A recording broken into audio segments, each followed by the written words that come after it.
Bismillahirrahmanirrahim. Assalamualaikum warahmatullahi wabarakatuh. Wabihi nasta'in ala umuri dunya waddin. Wassalatu wassalamu ala sayyidil mursalin wa ala alihi wa sahbihi ajma'in. Subhanaka la ilma lana illa ma 'allamtana innaka antal alimul hakim. Rabbi shrah li sadri wa yassir li amri wahlul 'uqdatam min lisani yafqahu qawli. Wala haula wala quwata illa billahil aliyul azim. Tuan-tuan muslimin muslimat, mudah-mudahan kita sama-sama dirahmati oleh Allah Subhanahu wa taala. Jadi alhamdulillah hari ini kita masuk bab baru dengan tajuk peperangan disyariatkan. Maknanya sebelum turun ayat-ayat yang berkaitan dengan perang ni, ya, belum ada perintah atau kebenaran, ya, untuk berperang. Daripada penjelasan sebelum ini dapat kita tahu bahawasanya Nabi tidak berperang dengan seseorang supaya dia memeluk Islam, ya. Kerana kita tahu dalam surah Ali Imran disebut la ikraha fid din. Ya, dalam suratul Baqarah, dalam suratul Baqarah ayat 256. Ayat Kursi 255. Ayat 256, satu ayat selepas ayat Kursi Allah sebut la ikraha fid din. Ya, tidak ada paksaan dalam agama. There is no coercion in religion. Mana kita tak boleh paksa orang masuk Islam. Kita boleh dakwah semata-mata, ya. Jadi oleh kerana itu, ya, nak ajak orang masuk Islam secara paksa pun tak boleh, nak perang lagilah tak boleh. Malah apa yang dilakukan hanyalah menyampaikan berita gembira dan amaran, ya. Kerana Nabi tugasnya dua. Ya, yang pertama sebagai mubasyir. Mubasyir, pemberi berita gembira, ya. Dia datang sebagai pembawa berita gembira. Yang kedua sebagai munzir, pemberi peringatan. Kalau buat baik masuk neraka, itu mubasyir ataupun basyir. Yang kedua, ya, sebagai munzir atau nazir. Ya, kalau buat jahat masuk neraka. Ya, dalam ayat-ayat yang lain biasa disebut Nabi ini diutus basyiran wa naziran, sebagai pembawa berita gembira dan sebagai pemberi amaran tentang neraka. Allah turunkan ayat-ayat yang menguatkan kesabaran baginda, ya, sebab dakwah Nabi banyak cabaran, tuan-tuan. Allah buat Nabi Muhammad ni lahir daripada keluarga yang terbaik. Ya, orang Quraisy memang Arab yang terbaik, tuan-tuan. Mereka berasal daripada keturunan Fihir, ya. Fihir tu ialah Quraisy. Daripada keturunan Adnan datang daripada keturunan Nabi Ismail dan Ibrahim. Ini keturunan terbaik, tuan-tuan, ya. Malah daripada Quraisy yang 12 ataupun 14 kabilah yang besar-besar tu, tuan-tuan, ya, kabilah yang terbaik daripada semua kabilah Quraisy ni adalah Bani Abdul Manaf, ya, ataupun Bani Hashim. Bani Hashim, ya. Hashim siapa dia? Hashim adalah moyang Nabi, first moyang Nabi. Muhammad bin Abdullah, Abdullah bin Abdul Muttalib. Ya, Abdul Muttalib datuk Nabi. Moyang Nabi Hashim, ya. Nama sebenarnya Amru tapi digelar sebagai Hashim kerana ketika musim haji dan umrah, kerja dia ialah memecah-mecahkan roti yang keras bagi pada jemaah haji dan umrah. Sehingga dia dipanggil Hashim, ya, orang yang memecah-mecahkan roti keras bagi minum, bagi makan kepada jemaah umrah dan jemaah haji. Jemaah haji setahun sekali, umrah setiap hari ada. Jadi oleh kerana kebaikan dia, kemurah hatian dia, ya, maka dia dipanggil sebagai Hashim, digelar sebagai Hashim. Nama dia Amru. Jadi Nabi dipanggil Bani Hashim kerana datang daripada keturunan tadilah moyang Nabi, ataupun bapa kepada Hashim, ya, yang dipanggil sebagai Abdul Manaf. Abdul Manaf, ya. Jadi Abdul Manaf kalau kita boleh lakarkan ke sini, ya, boleh saja kalau kita boleh lakarkan sebagai, ya, lama kita tak lakarkan, tuan-tuan, ya, kita boleh gunakan whiteboard kita. Boleh nampak ke kamera?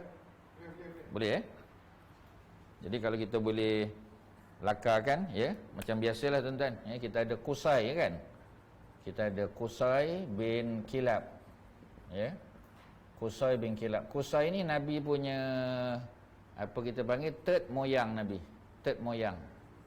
Ya, third moyang Nabi. Jadi Qusay bin Kilab ni terkenal lah, Qusay bin Kilab. Qusay bin Kilab ada 3 anak. 3 anak, kan? Ya. Kita panggil 3 Abdul. Ya, 3 Abdul senang sebab 3 Abdul sinonim dengan masyarakat Melayu lah. Ya. Kita ada yang paling tua, kita ada Abdul Dar. Ya. Abdu Ad-Dar. Ya, Abdul Dar. Kemudian kita ada Abdu Manaf. Ya. Dan kemudian kita ada seorang lagi ialah Abdul Uzza. Ya, Abdul Uzza. Ni yang semua kita dah kenal, ya. Kita ada Abdul Uzza, Abdul Manaf, ya, dan juga Abdul Dar. Okey, ya. Jadi ni 3 Abdul. Jadi Abdul Manaf, ya, Abdul Manaf ada anak, ya, ada 4 orang anak, ya. Dia ada Hashim, ya, Hashim. Kemudian dia ada Al-Muttalib, ya, ada Al-Muttalib. Kemudian dia ada siapa lagi, ya? Dia ada apa ni, Abdul Syams, ya. Dia ada Abdul Syams. Ya. Dia ada Abdul Syams. Dan dia ada Naufal, ya. Seorang lagi Naufal. Ya. Hashim, Al-Muttalib, Abdul Syam, dia ada Naufal. Ya. Kalau kita boleh gariskan supaya lebih nampak, ya. Fokus kita kepada Hashim lah, ya, Hashim. Daripada Hashim ni lah dapat Abdul Muttalib. Abdul, ya, Muttalib. Ya. Abdul Muttalib. Anak pada Hashim. Tapi Hashim meninggal. Ya. Jadi yang besarkan Abdul Muttalib ialah Al-Muttalib. Al-Muttalib yang besarkan. Sebab tu Abdul Muttalib seolah-olah dia hamba kepada Al-Muttalib. Ya. Daripada Abdul Syam ni dapatlah Bani Umayyah. Ya. Bani Umayyah. Bani Umayyah ni Abu Sufyan, ya. Apa ni, Osman, itu Bani Umayyah, ya. Abu Sufyan sebagai contoh. Ya, Abu Sufyan bin Harb. Ya. Kita ada Muawiyah, anak dia. Ya. Kita ada Osman, ya, Osman bin Affan. Ya. Itu yang popular lah, ya. Itu antara yang popular, tuan-tuan. Jadi Bani Umayyah daripada Abdul Syam, ada Abu Sufyan, Muawiyah, Osman bin Affan. Ya, okey. Jadi Abdul Muttalib banyaklah anak dia, ya, kita semua tahulah, ya. Abdul Muttalib ni Abu Talib, ya. Tapi yang sulung anak dia ialah Al-Haris. Ya, ini Pak Long Nabi, ni Pak Long. Ya, Pak Long Nabi Al-Haris. Abu Talib, ya, ada Abu Lahab. Ya. Ada Abu Lahab, ada siapa, Hamzah, ya, ada Al-Abbas, ya, ada Sofiyah, ni mak saudara Nabi, ya. Jadi semua daripada Abdul Muttalib. Okey, ya, clear, ya. Abu Talib, Hamzah, Al-Abbas, Abu Lahab, Sofiyah, Al-Haris, Pak Long, ya. Okey, Pak Long, ya, Pak Long, ya. Okey. Jadi kalau Abdul Uzza, ya, Abdul Uzza dapat Asad. Ya, Asad, Khuwailid. Ya, Khuwailid. Ya, Khuwailid ni Khadijah. Ya, Khadijah.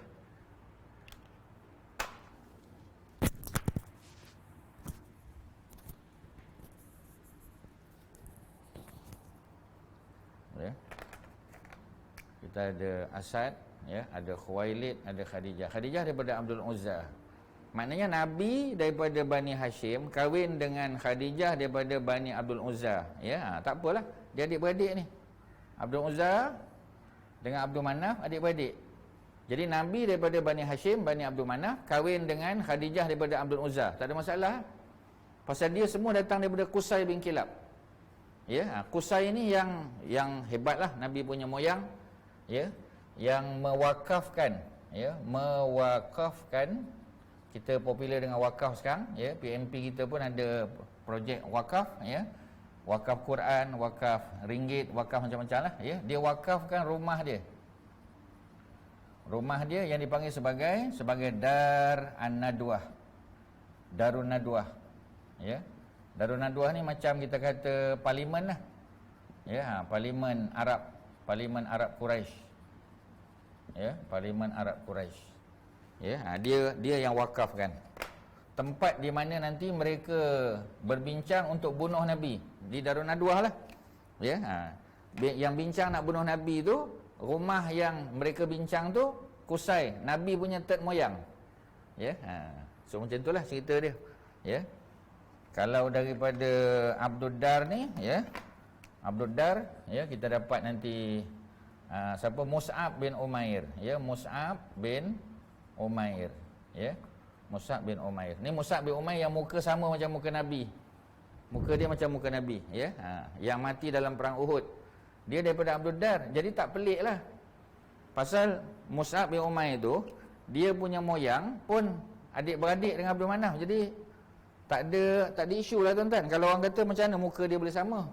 Ya, sebab mereka datang daripada kabilah yang sama, Qusay bin Kilab. Selesai. Okey, ya. Kalau tuan-tuan boleh snap gambar, boleh share, ya. Mungkin Sister Shima ke siapa boleh snap gambar ni, boleh share dalam grup, ya. Okey, selesai. Kalau ada soalan sila tanya. So Ustaz ringkaskan saja. Dia punya apa kita panggil, ya, focal point dia, focal person dia ialah Qusay bin Kilab. Qusay bin Kilab tu Nabi punya third moyang. Ya. Daripada Qusay bin Kilab ni lah dapat semua ni, grup-grup yang Bani Hashim, Bani Abdul Manaf, Bani Abdul Uzza, Bani Abdul Dar ni semua ni. Ya, mungkin nampak tak berapa organize tapi more or less okey lah, ya. Nampaklah tu Ustaz beza-bezakan sikit warna dia. Jadi secara umum, ya. Jadi sebab tu banyak orang tanya. Orang kata pasal apa Nabi miskin kahwin dengan Khadijah tak ada isu. Patutnya tak boleh lah kan, mesti kaya dengan kaya. Kerana Khadijah daripada Bani Abdul Uzza, Abdul Uzza dengan Abdul Manaf adik-beradik. So tak ada isu lah. Ya, yang penting mereka daripada kabilah yang sama, Qusay bin Kilab. Khadijah, ya, terkenal dengan kekayaan dia, tapi dari segi bangsawan, Bani Hashim lagi bangsawan. Ya, mereka yang menguasai Mekah, yang menguasai Kaabah, yang mengurus jamaah haji dan umrah. Lagi mulia lah tuan-tuan. Ya, yang itu keluarga Asad ataupun Abdul Uzza tak boleh lawan. Ya, tu cerita dia. Dan tuan-tuan dah tahu, kita dah cerita daripada peringkat awal, Abdul Dar patutnya jadi pengganti Qusay. Tuan-tuan boleh tengok Abdul Dar, ya. Apa kita panggil, ya. Dia adalah ada ni ke? Ada apa? Laser. Kalau ada lah. Tak ada, okey. Jadi Abdul Dar dia adalah abang sulung. Patutnya bila Qusay meninggal, Abdul Dar lah jadi dia punya pengganti kan? Ya. Tapi tak, ya. Kerana Abdul Manaf lagi kita panggil, lagi berkarisma, alhamdulillah ada. Ya. Terima kasih, ya. Haji Syuaib kita sempat berlari ke ni, ya. Haji Syuaib sempat berlari ke DIY, ya. Terima kasih, ya.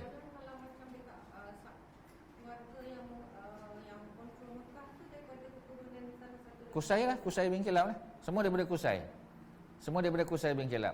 Abdul Dar pun kontrol, Abdul Manaf pun kontrol, Abdul Uzza pun kontrol. Tapi kebanyakannya Abdul Manaf lah. Ya, patutnya Qusay bin Kilab bila dia meninggal, anak sulung Abdul Dar lah pengganti. Tapi sebab Abdul Dar ni, ya, Abdul Dar ni pun nanti ada anak, nama dia Abdul Manaf juga. Ambil sempena nama adik dia. Dia sayang sungguh ke adik dia ni. Ya, dan adik dia ni lah yang menggantikan Qusay. Itu yang akhirnya, ya, kita kata Bani Abdul Manaf, ya.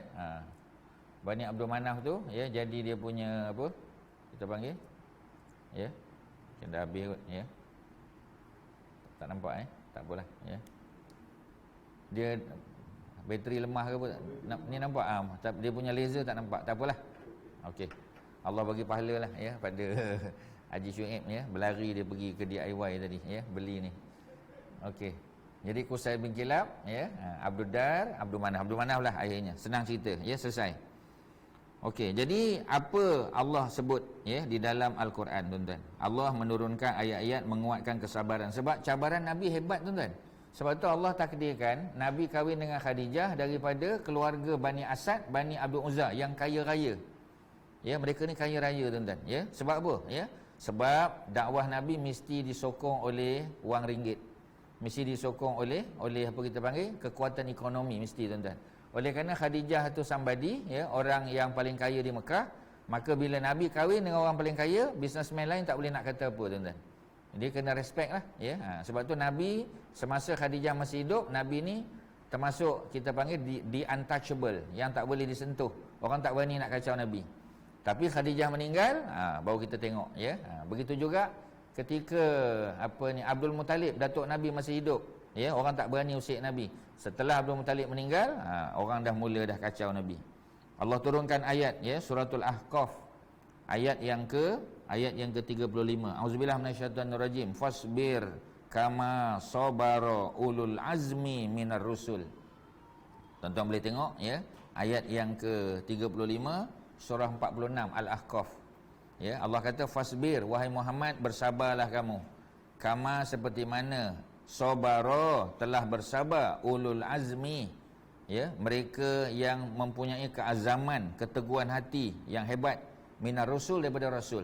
Jadi sebab tu kalau kita cerita tentang 25 rasul, ya, daripada 25 rasul tu ada 5 ulul azmi. Ulul azmi siapa dia, tuan-tuan? Yang memiliki keteguhan yang paling hebat, sebab mereka berhadapan dengan siapa, tuan-tuan? Ya, mereka berhadapan dengan, ya, kaum mereka yang memang menentang dakwah. Sama ada kaum mereka tu di kalangan raja, macam Nabi Ibrahim berhadapan dengan Raja Namrud.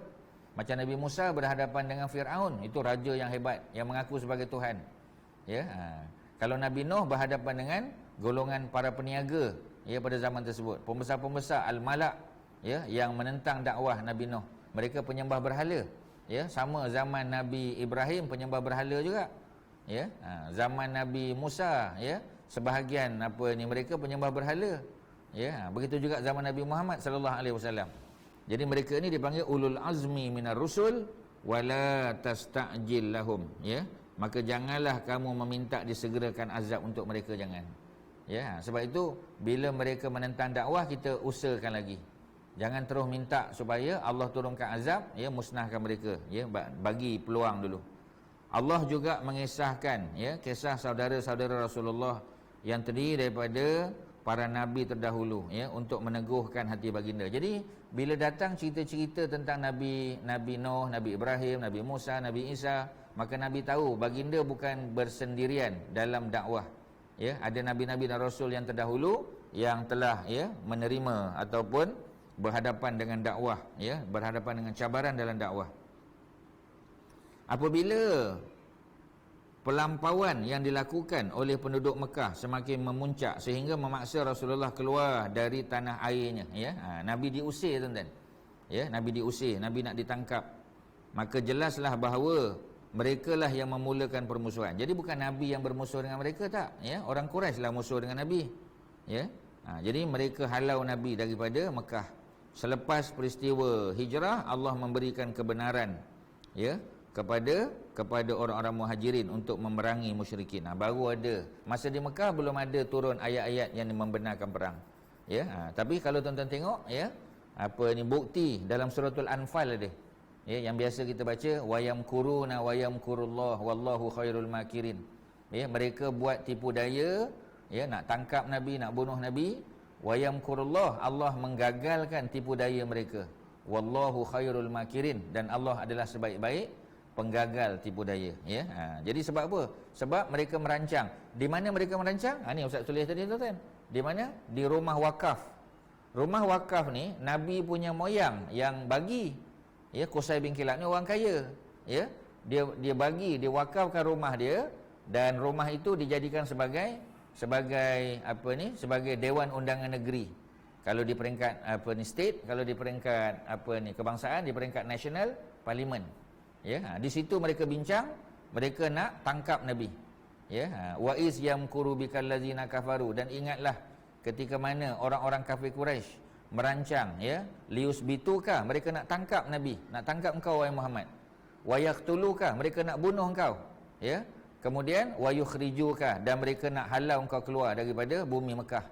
Mereka merancang, Allah menggagalkan perancangan mereka, dan Allah lah sebaik-baik yang menggagalkan perancangan. Ustaz sebut tadi ayat yang ke-30, ayat 30, ya, surah Al-Anfal, ya, surah yang ke-8 dalam Quran, ayat 30. Ini biasa kita ulang-ulang, ya, untuk memberitahu bahawasanya Nabi memang sudah dirancang untuk ditangkap. Mereka sudah buat keputusan, ya, dalam musyawarah mereka di Darun Nadwah untuk menangkap Nabi. Ya, kalau tak boleh tangkap, ya, mereka nak bunuh Nabi ataupun nak halau Nabi keluar. Tapi keputusan akhir nak bunuh Nabi. Itu yang biasa kita baca dalam surah Yasin ayat 9. wa ja'alna min baini aydihim sadda wa min khalfihim sadda fa aghshaynahum fahum la yubsirun. Ya, Nabi baca ketika nak keluar daripada rumah Nabi. Ya, kita dah baca dulu, ya. Jadi masa cerita Mekah, Nabi nak keluar, Nabi baca ayat tersebut. Ayat 9. Ya, surah Yasin, surah 36. Jadi ayat 9 tu sebagai satu isyarat bahawasanya sekurang-kurangnya ada 9 orang yang kepung rumah Nabi. Ya, ada Abu Jahal, ada Abu Lahab, ya, ada Umayyah bin Khalaf, ya, ada siapa lagi kita kata, ya, Al-Walid bin Al-Mughirah, ya, paling kurang ada 9 orang yang keliling rumah. Jadi kita senanglah nak ingat, ya, surah Yasin ayat 9. Ya, kerana minimum ada 9 orang keliling rumah Nabi, termasuk Abu Lahab. Tapi Nabi berjaya melepasi kepungan tadi. Nabi keluar daripada rumah dengan membaca ayat tadi. Jadi kita boleh tak amal ayat tadi kalau kita berhadapan dengan musuh? Boleh lah. Ya, rumah kita kena kepung, ada penjahat nak datang rumah, kita baca ayat tu untuk melepaskan diri. Ya, kita minta supaya Allah bantu kita, ya, melepaskan diri daripada orang-orang jahat tadi. Okey, ya, selesai. Itu cerita kita panggil, ya, cerita kita panggil masyarakat Bosnia. Ya, semasa kawasan kampung mereka dikepung, ya, oleh oleh Serb, ya, oleh orang-orang Serbia dan Croatia. Ya, jadi mereka terpaksa menggali tunnel kat bawah tu. Ya, mereka buat tunnel, ya, dia panggil Tunnel of Hope dipanggil. Tuan-tuan boleh YouTube saja, boleh tengok, boleh Google image, ya. Mereka gali di bawah, ya, dan kawasan tersebut, ya, berada di bawah kita panggil, ya, airport. Ya, airport di Sarajevo, tuan-tuan, ya. Jadi orang tak perasan, setelah berapa tahun baru orang perasan, rupanya itulah sebab tu dipanggil Tunnel of Hope. Sebab mereka di sebelah sini, ya, mereka nak dapat makanan. Kambing pun mereka terpaksa lalukan, ya, makanan, ya, kemudian air bersih, ya, kemudian apa lagi, ya, kita panggil tepung, ya, dan sebagainya, minyak dan sebagainya.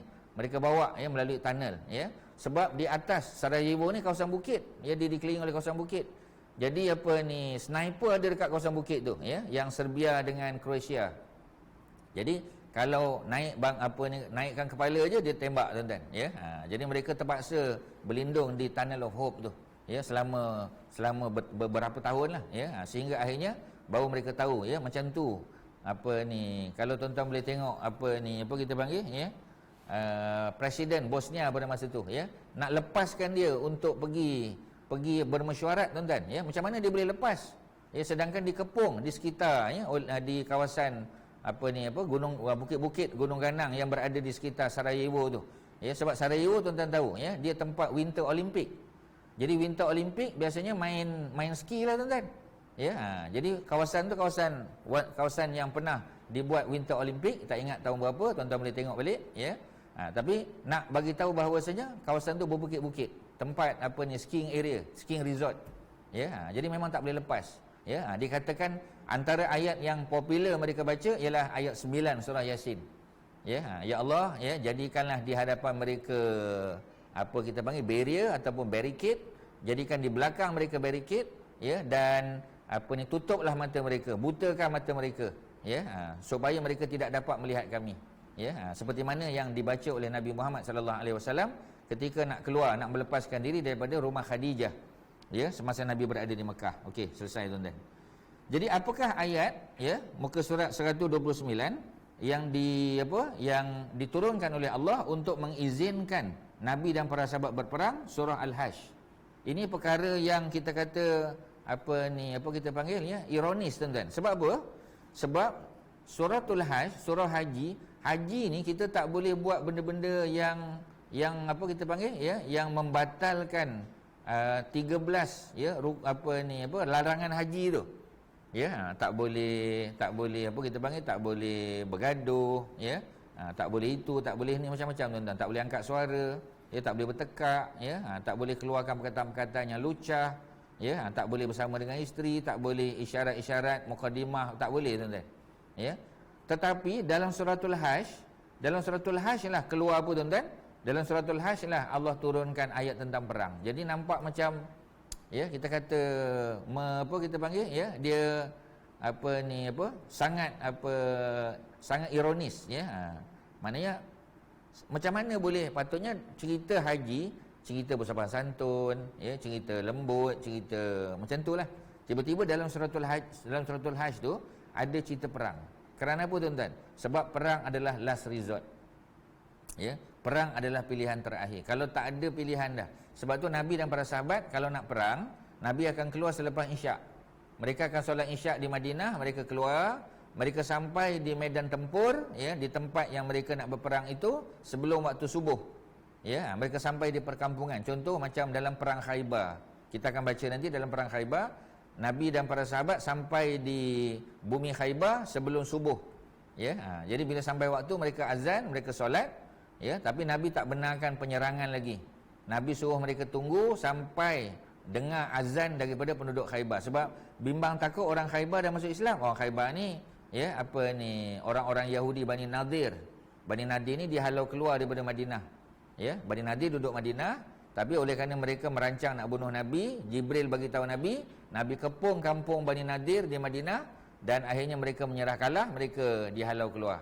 Bila mereka keluar daripada Madinah, mereka duduk di tempat yang subur. Pasal Bani Nadir adalah petani. Jadi petani kalau dia keluar pun dia akan jadi petani juga. Ya, dia tak akan tukar kerja jadi nelayan ke, tak pernah sabar tuan-tuan.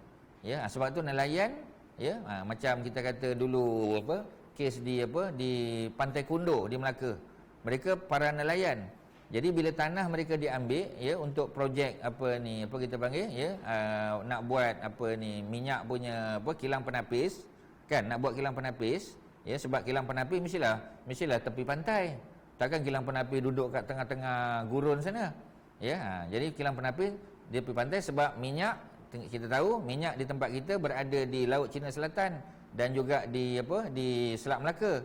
Ya, jadi oleh kerana itu kilang penapis tu mesti duduk di tepi pantai. Jadi bila nak buat kilang penapis di tepi pantai memerlukan tanah yang luas, penduduk di situ yang kebanyakannya sebagai nelayan terpaksa berpindah ke tempat lain. Jadi apabila mereka dipindahkan ke tempat yang tidak berada di tepi pantai, dia susahlah. Pasal mereka dah biasa jadi nelayan, kan. Jadi kalau duduk tengah bandar nak buat kerja apa? Ya, kita nak suruh mereka bertukar profession, payah tuan-tuan.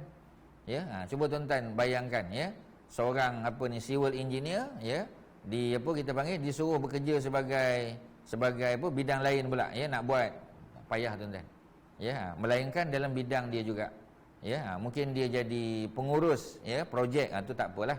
Ya, dulu dia yang turun ke gelanggang, ya, untuk buat struktur, ya, untuk buat bangunan. Ya, sekarang dia jadi pengurus saja, dia mantau daripada jauh. Ya, ataupun dia buat marketing, jual barang-barang yang untuk construction. Itu masih sesuai lah. Tapi kalau dia buat benda lain yang totally different daripada profession dia, itu satu kesusahan. Jadi Bani Nadir apabila mereka dihalau keluar daripada Madinah, mereka pergi ke Khaybar sebab Khaybar kawasan subur. Mereka petani kurma, mereka tanam kurma. Ya, jadi oleh kerana itu, ya, ketika Nabi sampai di Khaybar bersama para sahabat sebelum subuh, Nabi tunggu. Kerana Nabi kata kita dengar dulu, mana tahu mereka azan. Kalau mereka azan, mana mereka masuk Islam. Sampai ke terbit matahari tak ada azan, confirm mereka belum masuk Islam. Kalau mereka masuk Islam mesti ada azan subuh. Ya, sebab banyak kampung di situ. Jadi tak ada satu kampung pun yang azan. Sampailah, ya, mereka nak buka pintu gerbang sebab Khaybar ni dia fortress city. Dia penduduk duduk dalam, mereka dikepung oleh defensive wall. Sebab dulu konsep dia memang macam tu. Ya, dulu fortress city. Tuan-tuan boleh tengok kalau di England, di York sebagai contoh, ya. Tu di utara England, ya, pun ada fortress city. Di Baitul Maqdis, Jerusalem, fortress city. Ya, dulu kita tengok di mana tuan-tuan? Di Melaka sama. Fortress city Melaka. Sebab tu kita panggil kota Melaka. Mekah, kota Mekah, fortress city. Madinah sama tuan-tuan, ya. Kat mana lagi? Kalau tuan-tuan pergi Balkan, di Kotor, Dubrovnik sana, ya. Di Dubrovnik di Croatia, Montenegro, kebanyakannya semua fortress city tuan-tuan. Tuan-tuan pergi ke mana? China. Tuan-tuan pergi ke Xi'an di China, fortress city juga. Ya, tuan-tuan pergi ke Ishan Kala dekat Uzbekistan, fortress city juga. Ya, Afghanistan, Pakistan, Turki, Troy, ya. Itu kita panggil metodologi, ya. Zaman Achilles dulu, ya. Sama tuan-tuan. Ya, Spartan punya kita panggil warrior datang ke Turki, ya, untuk menguasai Troy. Ya, dan mereka musnahkan Troy dengan tipu helah mereka, bawa apa kita panggil kuda kan, patung kuda yang besar. Tentera masuk dalam tu. Sebab nak menembusi apa kita panggil kota tu susah. Sebab mereka ada watchtower, ada archers ya, dan ada macam-macam. Jadi susah nak dapat. Jadi mereka buat tipu helah.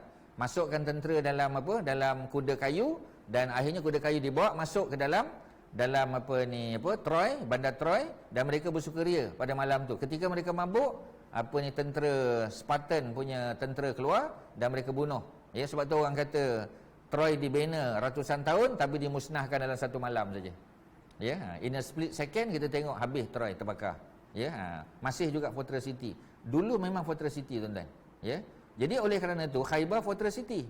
Jadi bila Nabi mereka kepung, orang Yahudi pagi nak keluar pergi kebun sebab kebun kat luar, kebun tak ada kat dalam.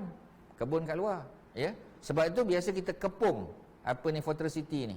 Jadi mereka boleh bertahan, mungkin sebulan, 2 bulan, 3 bulan boleh tahan. Tapi lama-lama makanan habis. Ya, mereka terpaksa buat Fox Tunnel, ya, terpaksa buat untuk keluar ambil makanan. Sebab kalau tidak tak boleh, tuan-tuan. Sebab dia tak buat penanaman secara besar-besaran di dalam, sebab tak cukup tanah. Dalam tu orang duduk aja. Ada pasar, ya, ada istana, ada ada tentera, ya, ada sekolah, ada hospital dan sebagainya. Ladang di luar, ya. Jadi bila mereka nak keluar untuk pergi ke ladang, terkejut sebab Nabi dan para sahabat dah kepung, mereka masuk balik. Apa Nabi buat? Ya, Nabi hantar pendakwah, ajak mereka masuk Islam, mereka tak nak. Ya, yang kedua buat hubungan diplomatik, ya, minta mereka bayar jizyah, bayar blood money supaya Nabi dan para sahabat boleh jaga keselamatan mereka. Mereka tak nak juga.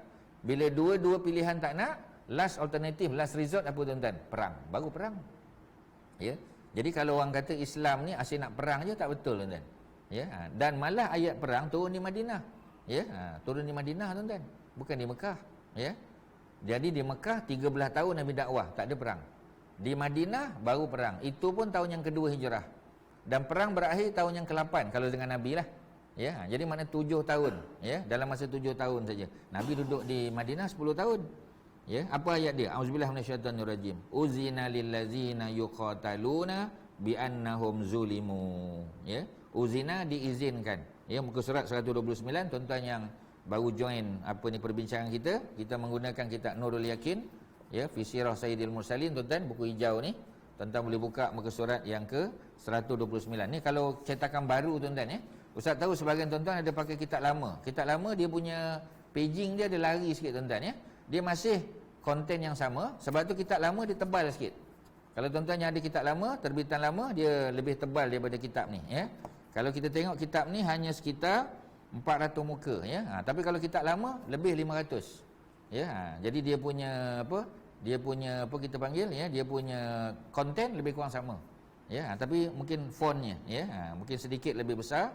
Dan dia punya kita panggil, ya, dia punya type setting dia lah, ya, kita tak tahu, ya. Itu kebijaksanaan ya, penerbit lah, publisher, ya, Pustaka Salam. Jadi diizinkan bagi orang-orang yang mereka diperangi. Maknanya, tuan-tuan, Islam hanya react saja. Mereka respon. Kalau diserang baru kita react. Kita tidak menyerang orang, tak. Orang serang kita, tak ada pilihan, baru kita berperang. Bi'annahum zulimu, kerana sesungguhnya mereka dizalimi. Wa innallaha ala nasrihim laqadir. Wa innallah, dan sesungguhnya Allah ala nasrihim, ya, untuk menolong orang-orang Islam, memberi kemenangan kepada mereka, laqadir, Allah Maha berkuasa. Kalau nak bagi kemenangan boleh. Sebab biasa dalam perang orang Islam outnumbered. Dalam perang Badar kan, senang cerita. Dalam perang Badar orang Islam yang betul-betul turun dalam perang lebih kurang 305 orang saja. Musuh 1000. Mana satu lawan 3, tuan-tuan. Ya, tapi orang Islam menang. Sebahagian orang Islam tak ada pedang besar pun. Terpaksa perang dengan pelepah kurma. Ya, nampak pelik tapi tak, kerana para sahabat, ya, mereka berkemah dekat dengan kebun kurma. Kebun kurma pula, tuan-tuan, milik orang lain. Kita tak boleh cantas pokok, tak boleh ambil buah atas pokok. Itu SOP, itu etika dia, tuan-tuan. Jadi Nabi hanya benarkan para sahabat yang tak pakai pedang besar untuk ambil pelepah kurma yang telah jatuh, pelepah kurma kering. Yang atas tak boleh, tuan-tuan. Sebab pokok kurma ada tuan dia. Masalah dia, tuan dia dah lari. Bila perang, mana ada orang duduk dekat kawasan? Orang tak duduk, ya. War zone orang tak duduk tuan-tuan, semua lari. Ya, sebab tu kita ada apa kita panggil? Kita ada apa ni political asylum. Ya, orang yang apa yang duduk kawasan perang lari macam di Syria, mereka pergi ke sempadan. Ya, macam Syria. Oleh kerana Syria bersempadan dengan apa? Dengan Turki, so Turki lah yang banyak yang banyak ambil pelarian Syria tu. Ya, mereka lah yang bagi tempat, bagi asylum untuk orang Syria. Sebab Presiden Turki bagus. Ya, sebab Recep Erdogan tu bagus. Ya, kalau di Eropah, bukan semua negara Eropah nak terima Syria punya pelarian. Ya, bukan semua tuan-tuan. Antara negara Eropah yang banyak menerima pelarian negara mana tuan-tuan? Germany, ya. Germany pun sebab Angela Merkel tuan-tuan. Ya, sebab dia punya chancellor dia. Kalau sekarang ya dia dah bersara, dah letak jawatan, orang lain kita tak tahu masa depan orang Syria. Masa depan orang Turki di sana pun kita tak tahu. Walaupun mereka dah lahir di sana, ya, mereka bukan third, fourth generation dah. Ya, sebab kita tahu kan masa Perang Dunia Pertama Turki dengan Austria dan Germany, mereka allies. Ya, mereka daripada kita panggil tentera bersekutu, lawan dengan British, lawan dengan Russia, lawan dengan lawan dengan dengan French. Ya, jadi maknanya nak bagi tahu bahawasanya masa depan orang Islam kita tak tahu tuan-tuan. Tapi secara umum kita nak bagi tahu kita hanya berperang apabila dizalimi. Ya, dan sesungguhnya kalau Allah nak bagi kemenangan, Allah boleh bagi. Walaupun tentera Islam ni outnumbered, walaupun dari segi persenjataan kita tak banyak. Allazina ukhriju min diyarihim, orang-orang yang ukhriju, dikeluarkan, dihalau, diusir min diyarihim, daripada kampung halaman mereka, bi ghairi haqqin, tanpa tanpa alasan. Apa sebab mereka dihalau? Macam tadi kita kata, Islam pun pernah halau orang Yahudi. Memang betul tuan-tuan. Ya, Ustaz sebut tadi kan, Bani Nadir, mereka nak bunuh Nabi, mereka dihalau keluar. Mereka dihalau kerana buat kesalahan. Ya, mereka dihalau kerana mereka melancarkan serangan terhadap pemimpin negara. Ya, Nabi lah pemimpin negara. Macam sekarang kan, kesalahan sebahagian orang tu yang dipenjarakan tu kerana apa tuan-tuan? Kerana mereka dituduh melancarkan peperangan terhadap yang di-Pertuan Agong. Tak boleh ya? Memang tak boleh ya, tanpa alasan. Apa alasan dia? Melainkan kalau pemimpin tu zalim, pemimpin tu melakukan perkara-perkara yang tidak boleh dimaafkan, dan mereka tidak mengerjakan solat, tu memang kenalah tuan-tuan. Tapi kalau mereka masih solat, cuma mereka melakukan kesilapan dalam beristihad, itu cerita lain. Jadi tidak ada alasan bi ghairi haqqin illa an yaqulu rabbunallah. Apakah alasan orang Islam dihalau keluar daripada Mekah? Hanya kerana mereka mengatakan Rabbunallah, Tuhan kami, Tuhan yang mencipta kami adalah Allah. Hanya kerana mereka menyebut Allah itu Tuhan mereka, orang Quraisy lah halau mereka. Sebab orang Quraisy, mereka tak percaya Tuhan itu satu. Mereka tak percaya pada ilahan wahidan, tak. Mereka percaya Tuhan itu banyak. Ya, paling kurang dalam Quran aja tuan-tuan, paling kurang dalam Quran ada 8 berhala besar yang disebut. Yang semuanya jadi sembahan kepada orang Quraisy. Tuan-tuan boleh tengok dalam surah An-Najm. Surah An-Najm surah 53 kan. Allah cerita tentang 3 berhala besar. Surah An-Najm surah 53 ayat 19 dan ayat 20. Apa berhala tu? Tak ada lain lah. Al-Lata, Al-Uzza dan Manat. 3 formula dia Ustaz dah bagi. L-U-M. Lata, L, Uzza, U. Macam tadi Abdul Uzza kan. Tu Abdul Uzza. Abdul Uzza tu ambil nama sempena berhala tu. Maknanya hamba kepada berhala Uzza, Abdul Uzza. Jadi ayat 19 cuba tengok. Afara'aitumul Lata. Surah apa kita panggil? Surah An-Najm. Muka surat sebelah kiri lah. Sebelah kiri kat Syima, dia tengah-tengah. Ayat 19 dan 20. Afara'aitumul Lata wal Uzza. Ayat 19, ayat 20 wa manata salisatal ukhra. Dan Manat Jadi berhala disebut. Apakah berhala ni sembahan orang Arab Quraisy? 3 ni. Lepas tu Allah sebut pula dalam surah Nuh ada 5 berhala lagi.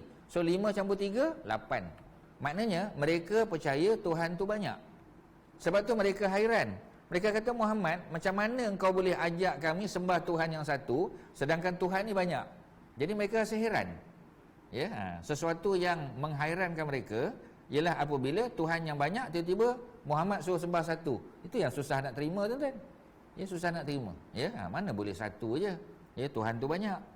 Jadi oleh kerana itu, ya, mereka dihalau hanya kerana mereka mengatakan illa an yaqulu rabbunallah, melainkan kerana mereka mengatakan Tuhan itu adalah Allah. Ya, selesai. Jadi kemudian Allah mengarahkan mereka melakukan peperangan melalui firman-Nya. Ya, jadi ayat ni kontroversi tuan-tuan. Tuan-tuan kena baca betul-betul. Ya, mari sama-sama kita tengok, ya, apa ni ayat ni tuan-tuan. Apa Allah kata? Waqatilu fi sabilillah. Waqatilu, dan perangilah, bukan bunuh, ya, perangilah. Ya, perangilah, ya. Apa ni? Orang-orang yang memerangi kamu, ya. Perangi pada jalan Allah. Maknanya perang itu bukan nak cari apa-apa dak. Perang tu kerana nak menegakkan agama Allah. Ya, allazina yuqatilunakum. Perangi orang yang memerangi kamu. Kalau mereka tak perang dengan kita, kita tak perang dengan dia, tuan-tuan. Syarat dia, provided that, mesti dia mulakan. Yang initiate nak perang tu mesti musuh. Ya, cuba tengok polis kan. Bila polis kepung satu tempat, ya. Jadi dia akan bagi tahu, ya. Serah diri, serahkan senjata, ya. Apa ni? Kami polis. Dia mesti bagi tahu. Dia tak boleh main masuk, betul tak boleh, kan? Ya, dia mesti bagi warning dulu. Ya. Apa ni? Apa kita panggil, ya? Apa, wahai perompak sekalian, ya. Contoh, ya. Kami polis, ya. Sila serah diri, sila letakkan senjata. Mesti punya, tuan-tuan. Dia tak boleh main tembak, ambil sniper tembak tu, tak boleh. Kalau musuh tak nak, ya, kami tak nak menyerah diri, ya. Kami nak pertahankan apa ni, hak kami. Rompak bank ni sebagai contoh. Sebab bank ni rompak duit kami nak rompak bank ni balik. Ya, dia kata fair and square, tak boleh, tuan-tuan. Ya, kita pun barulah mula sniper, barulah SWAT datang, barulah macam-macam datang. Jadi maknanya nak bagi tahu, hanya apabila mereka diserang, mereka disakiti, mereka diperangi. Wala ta'tadu, dan janganlah kamu melampaui batas, tak boleh. Ya, kita tak boleh melampaui batas. Kalau orang dah menyerah, kita kena apa ni, tangkap mereka, ya, bawa mereka ke tempat lain, bukan kita bunuh juga. Ya, innallaha la yuhibbul mu'tadin. Inna, sesungguhnya Allah, la yuhibbu, Allah tidak suka al-mu'tadin, orang-orang yang melampaui batas. Boleh, ya. Kemudian waqtuluhum, dan bunuhlah mereka, haisu saqiftumuhum, di mana saja kamu bertemu, bunuhlah mereka. Yang inilah kontroversi ni, tuan-tuan. Jumpa je orang kafir bunuh, bukan. Ya. Sebab ayat pertama dah bagi tahu, kalau mereka mulakan serangan, kalau mereka nak bunuh kita, barulah kita bunuh mereka. Jadi kalau kita baca ayat 191 tanpa baca ayat 190, salah faham kita, tuan-tuan. Sebab tu Quran kena baca ikut konteks. Kita kena baca daripada permulaan sampai habis. Kita tak boleh main petik satu ayat out of context dan kita buat hukum. Tak boleh, tuan-tuan. Salah nanti kita. Jadi setelah kita baca ayat 190, perang hanya bila diperangi, barulah Allah kata waqtuluhum, dan bunuhlah mereka, haisu, di mana-mana pun, saqiftumuhum, di mana-mana kamu temui. Ini orang yang memerangi kamu. Ya, kalau dia tak memerangi kamu, tak payah. Kemudian wa akhrijuhum min haisu akhrajukum, dan usir mereka keluar daripada tempat mereka mengusir kamu. Ya, jadi macam di Mekah, ya. Orang setelah Nabi menguasai Mekah, kita tahu dah, orang kafir tak boleh dah duduk. Ya, peringkat awal mereka dibenarkan. Tetapi, ya, kalau mereka tak masuk Islam, mereka tak boleh lagi tawaf macam dulu, bertelanjang, tak boleh lagi. Mereka kena ikut, ya, syariat SOP baru yang Nabi tetapkan. Ya, mereka tak boleh lagi simpan patung, ya. Mereka nak letak patung di kawasan tawaf, tak boleh lagi, tuan-tuan. Dulu, ya, tapi setelah Mekah dibebaskan pada peristiwa Fatu Mekah, ya, tak boleh lagi nak buat suka-suka hati mereka. Kalau mereka tak nak, mereka, sebab tu orang bukan Islam mana ada duduk di Mekah, Madinah, tak ada. Ya, sebab tu kita panggil tanah haram, sebab orang bukan Islam tak boleh duduk. Ya, peringkat awal boleh. Orang Yahudi duduk tak Madinah? Ya, memang duduk. Ya, tapi setelah mereka mengkhianati Nabi, mereka dihalau keluar. Ya, itu pun bukan semua dihalau keluar. Masih ada tak orang Yahudi hidup di Madinah zaman Nabi? Masih. Nabi wafat, orang Yahudi masih ada? Masih. Ya, masih ada lagi. Ya, orang bukan Islam masih duduk di Madinah? Masih. Sebab tuan-tuan jangan lupa, ya, Saidina Umar dibunuh oleh orang Majusi. Saidina Umar, maknanya orang Majusi masih ada duduk di Madinah. Kalau tidak, macam mana dia boleh masuk dan dibunuh, ya, Saidina Umar? Tapi ya, lama kelamaan tak boleh duduk dah. Hanya orang-orang Islam saja. Kalau Mekah peringkat awal lagi.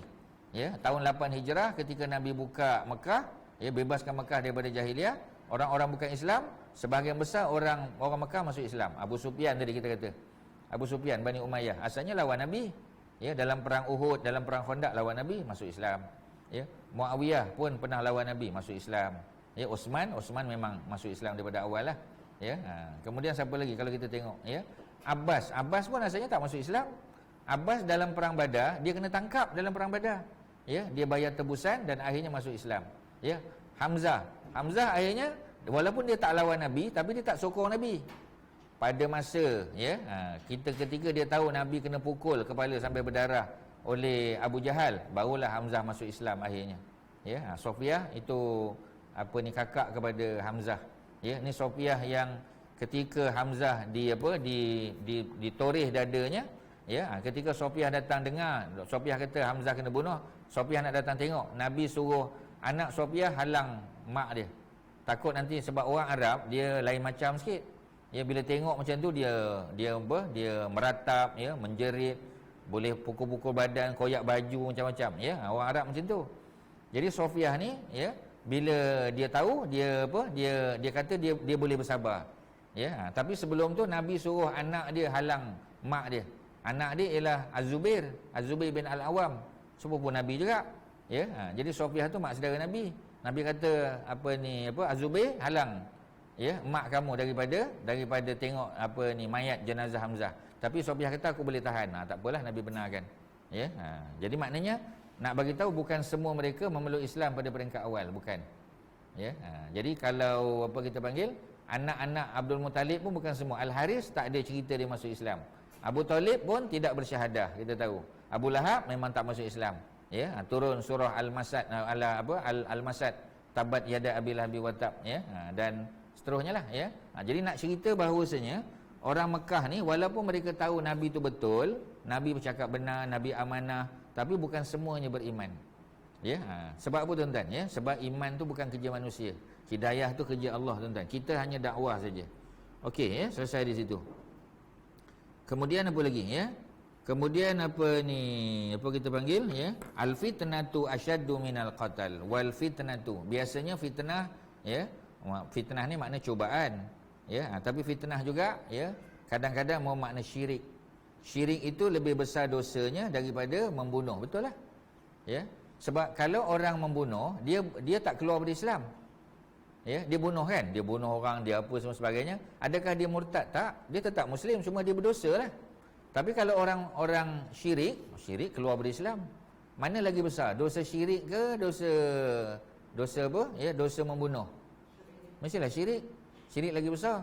Sebab tu kalau disebut wal fitnatu, ya, makna fitnah ni antara maknanya ialah syirik tu. Syirik kepada Allah asyaddu, lebih besar dosanya, lebih besar kesalahan minal qatli, daripada membunuh, ya. Wala tuqatiluhum, janganlah kamu memerangi mereka indal Masjidil Haram. Masjid Haram tak boleh. Sebab Masjid Haram kawasan tanah haram. Ya. Tetapi ada tak exception? Ada. Hatta sehinggalah yuqatilukum fihi, sampai, ya, orang-orang Mekah serang kamu di sekitar Masjid Haram. Kalau mereka menyerang, bolehlah. Masa Nabi buka Mekah, ada tak pemuda-pemuda di kalangan Quraisy, ya, yang menentang Nabi? Maknanya yang melancarkan serangan. Ada, walaupun jumlah tak ramai, tapi ada. Ya, jadi bila mereka merancangkan serangan, maka apa yang berlaku? Ya, Nabi dan para sahabat mempertahankan. Jadi maknanya berlaku pertempuran, memang berlaku pembunuhan, berlaku. Tapi kerana Allah telah benarkan. Pasal syaratnya mereka yang memerangi kamu. Ya, jadi asalnya tak boleh. Wala tuqatiluhum, dan janganlah kamu perangi mereka, orang-orang kafir. Indal Masjidil Haram, ya, dekat sekitar Masjid Haram. Masjid Haram di sini, Masjid Haram di Mekah. Hatta sehinggalah yuqatilukum, sehinggalah mereka menyerang kamu fihi, ya, di masjid tersebut. Fa'in qatalukum, maka jika mereka menyerang kamu, ya, mereka memerangi kamu, faqtuluhum, maka perangilah mereka. Kazalika jazaul kafirin, yang demikian itu adalah balasan orang-orang kafir. Ya, sebab mereka memerangi. Kalau mereka tak memerangi, kita dakwah saja. Ya, dan kita minta mereka keluar secara aman daripada Mekah. Ya, sama macam Salahuddin Al-Ayyubi, Sultan Salahuddin ketika menawan the old city of Jerusalem, ya, orang yang tak nak menerima kepimpinan Islam, dia boleh keluar, ya, dibenarkan, diberikan masa 3 hari. Ya, mereka boleh kemas barang, mereka boleh, ya, siap-siap packing barang-barang semua, dan mereka dibenarkan bawa barang-barang tu keluar daripada kawasan the old city of Jerusalem. Mereka boleh keluar, tuan-tuan. Kalau mereka tak setuju, mereka tak nak duduk di bawah kerajaan Islam. Tapi bagi orang Kristian dan Yahudi yang mereka boleh menerima kepimpinan Sultan Salahuddin Al-Ayyubi, mereka boleh tinggal tetap, ya, di dalam kawasan Jerusalem. Ya, kerana apa, tuan-tuan, ya? Kerana Jerusalem tu adalah tempat suci mereka juga. Ya, dengan syarat mereka tidak memerangi orang Islam. Tapi kalau mereka memerangi, mereka disuruh keluar. Ya, macam tadi Ustaz kata, maknanya mereka kena benarkan. Ya, kalau kita panggil, ya, kalau mereka nak duduk secara aman, boleh menerima kepimpinan Taliban, kena bagi peluang lah. Dan mereka ada hak yang sama. Ya, ada hak pendidikan, ya, ada hak untuk dapat kita panggil medication, ya, servis hospital, ya, universiti, ya, dan sebagainya. Mungkin adalah, ya, kita kata peraturan-peraturan yang mesti diikut lah. Ya, dan kalau Kak Syimah tadi sebut Taliban 20 tahun yang lalu jauh berbeza. Ya, mereka sudah belajar daripada pengalaman. Ya, sama macam Turki zaman Erbakan. Zaman Erbakan, ya, Parti Refah dengan zaman Erdogan jauh beza, tuan-tuan. Sedangkan Erdogan juga adalah Parti Refah, dia Refah dulu. Dia adalah anak buah kepada anak didik kepada Erbakan. Dia anak didik Erbakan, ya. Dan Erdogan juga ditangkap, dipenjarakan. Tapi dia belajar daripada kesalahan, ya. Sebab banyak ya, pejuang-pejuang Islam, ya, banyak mereka tidak sangat memerhatikan persoalan ekonomi. Ya, dia tak peduli orang kerja tak kerja, tak peduli orang makan tak makan, tak boleh, tuan-tuan. Sebab itu Erdogan banyak belajar daripada kesalahan yang telah dibuat oleh Erbakan. Ya, jadi dulu, sedangkan Erbakan tu negarawan, ya, dia mechanical engineer, ya, dia yang buat prototype kereta kebal, ya, masa dia belajar di Germany, ya, dan dia dapat royalty lagi, ya, sebab dia punya prototype tu masih dikeluarkan, ya, masih ada ya, prototype tu masih, ya, walaupun dah of course dah ada nilai tambah lah, ada added value lah, tapi dia masih boleh dapat lagi, dan dia orang yang disegani, ya. Tapi kita tahu akhirnya dia dilalang daripada terlibat dalam pilihan raya, tak boleh terlibat dalam pilihan raya, tak boleh pegang jawatan, ya, tak boleh, ya, dinafikan hak dia. Jadi semua itu dipelajari oleh Erdogan, dan Erdogan dengan latar belakang, sebab dia bukan engineer. Erdogan ahli ekonomi, dia graduate dalam bidang ekonomi. Dia tak belajar overseas, tak belajar di Jerman, ya, dia belajar di Istanbul, ya. Ya, tapi macam tadilah, sebab dia banyak melihat ekonomi, ya, make sure masyarakat ni ada pekerjaan, ya, orang miskin dapat rumah mampu milik, ya, kemudian ekonomi berjalan dengan baik, ya, pekerjaan ada, sekolah jalan, ya, keadaan aman. Jadi orang sukalah, tuan-tuan. Orang yang tidak menyokong perjuangan Erdogan pun akhirnya menyokong juga, ya, dan mereka banyak belajar daripada, memang sebab manusia dia belajar daripada kesilapan. Dan dalam hadis kan Nabi sebut, ya, Nabi kata apa, ya, Nabi kata la yuldarul mu'min min juhrin marrataini, ya, seseorang mukmin itu tidak disengat daripada lubang yang sama 2 kali. Ya, so kita belajar daripada kesilapan. Orang Melayu kata pisang tak berbuah 2 kali. Ya, so kita panggil learning from mistake. Sebab kalau kita buat kesilapan dan kita tak pernah mau belajar daripada kesilapan, macam mana?